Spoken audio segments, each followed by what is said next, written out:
আজি কেইযোৰমান চেকযোৰা দেখুৱাম বুলি ভাবিছোঁ। অকণমান বেলেগ ধৰণৰ ডিজাইন আছে ইয়াতে। এইখন চাওক, চাদৰ হয় এখন, মাজতে এনেকৈ সৰু সৰুকৈ ফুলো আছে।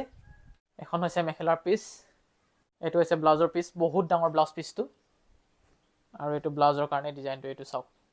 নেক্সট এইযোৰ চাদৰ হয়, তাৰপাছতে এইটো মেখেলা, ব্লাউজ পিচ, তাৰপাছতে আৰু এযোৰ আহিলে, এইযোৰ দেখুৱাইছিলোঁ মই, আৰু এযোৰ আছে, দুযোৰ আছে কালেকশ্যন। তাৰপিছতে এযোৰ, তাৰপৰা এযোৰ আৰু এযোৰ আছে, এইটো কালাৰটো, এইযোৰৰ কালাৰ। যোনটো কালাৰ ভাল লাগিছে আপোনালোকে হোৱাটছআপ যোগে জনাব, আমি হোৱাটছআপ নম্বৰটো স্ক্ৰীণত দি ৰাখিছোঁ। ব্লাউজ পিচ ধুনীয়াকৈ পাই যাব, আৰু হোৱাটছআপ নম্বৰটো আমি স্ক্ৰীণত দি ৰাখিছোঁ, লগতে প্ৰাইচটো স্ক্ৰীণত দি ৰাখিছোঁ।